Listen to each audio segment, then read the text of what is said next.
All right, cold and flu season. It's here. But what if you could face it with a lot more confidence and a lot less fear? Today, we're going to walk through a completely different way of thinking about getting sick, one that's all about supporting your body's incredible natural ability to heal. And just a quick heads up, this is all for informational purposes. Please always talk to your own trusted healthcare provider before you make any changes to your routine. So to kick things off, I want to share this incredible story. Picture this, a family of 10 in Montana. A really nasty intestinal flu is ripping through their community, taking families out for weeks. And sure enough, 2 of their kids get it. But on the advice of an herbalist, they did something incredibly simple. They went out to their back fence, picked the red raspberry leaves growing there, and made a tea. They gave it to the sick kids, and everyone else drank it just in case. So what happened the next morning? Well, the sick kids were totally fine, and not a single other person in that big, crowded house ever got sick. That story right there, it perfectly captures the whole idea we're talking about today, the amazing power of simple, natural support.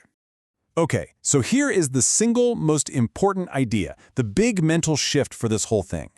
We've been taught to see symptoms, fever, a cough, a runny nose, as the enemy. But what if they're not? What if they're actually signs that your body is doing exactly what it's supposed to do? That cough? That's your body clearing junk out of your lungs. That fever?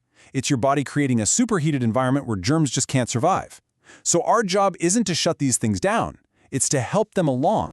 Now, before we even get into all the cool things you can add to your routine, we have to talk about what to take away. This is step 1, and you can't skip it.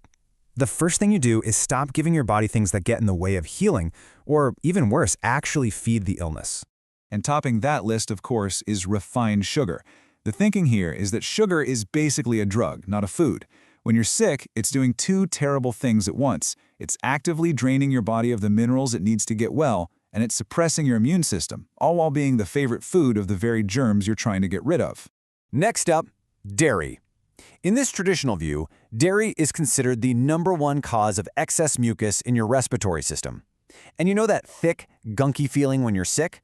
Well, that's like a playground for viruses and bacteria to multiply. So the logic is pretty simple. Get rid of the dairy, and you get rid of their breeding ground. It can make a huge difference. And number 3 is white flour and those other refined grains.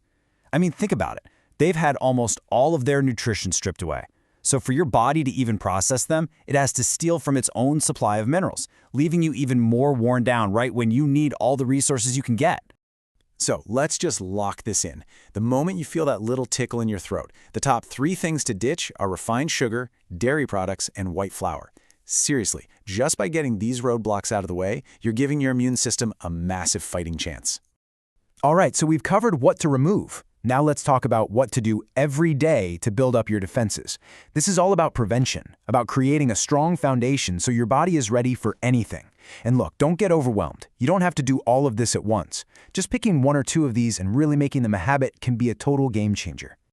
So, what's in the daily toolkit? Well, the basics are super simple, but so powerful. You've got vitamin D3 and vitamin C. Those are non-negotiables. Then there's elderberry syrup, which is a classic for a reason. It's a great tonic, and even kids usually love it. And then, garlic, nature's antibiotic. A really cool tip is to make fermented garlic honey. You just drop a bunch of garlic cloves into a jar of raw honey and let it sit for a few weeks.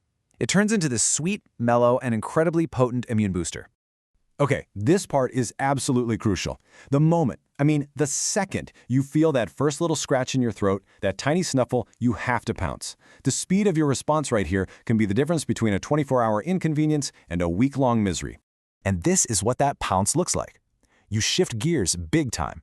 That daily tablespoon of your garlic formula, now it's a tablespoon every couple of hours. That daily dose of vitamin C, now you're taking 1,000 milligrams every single hour. You go from this slow and steady maintenance mode to an aggressive, high-frequency blitz designed to flood your system with support. Now, it's really important to say, these are the recommendations from the source, and especially with high doses like this, it's always smart to check in with your doctor first. So what happens if you miss that early window? What if the sickness really takes hold and you're dealing with a high fever and feeling awful? Don't worry, there's some really powerful, time-tested ways to support your body through the tough stuff. But right away, this is the question that stops so many people. We've all been taught for our entire lives to be afraid of fevers, to rush for the medicine cabinet to bring that temperature down. But what if we've been looking at it all wrong? What is a fever, really? So get this. A fever isn't the sickness. A fever is the cure. It is your body's brilliant built-in healing mechanism. Your body is intelligently raising its own temperature to create an environment where viruses and bacteria simply can't survive. It's also speeding up your whole immune response. So trying to suppress a fever with drugs? According to this way of thinking, it's like telling your firefighters to go home right in the middle of a 5-alarm fire.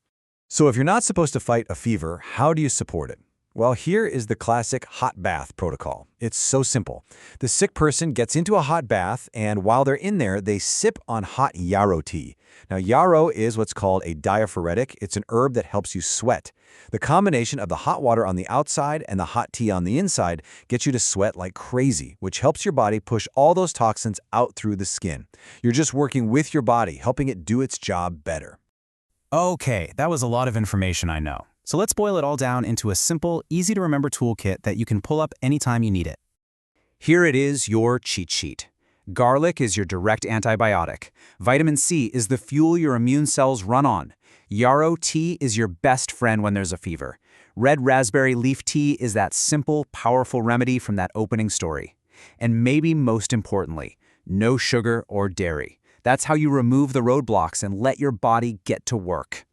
So I want to leave you with this one final thought. We use all this language of war when we get sick, right? We fight a cold, we battle the flu. But this whole approach asks a fundamentally different question.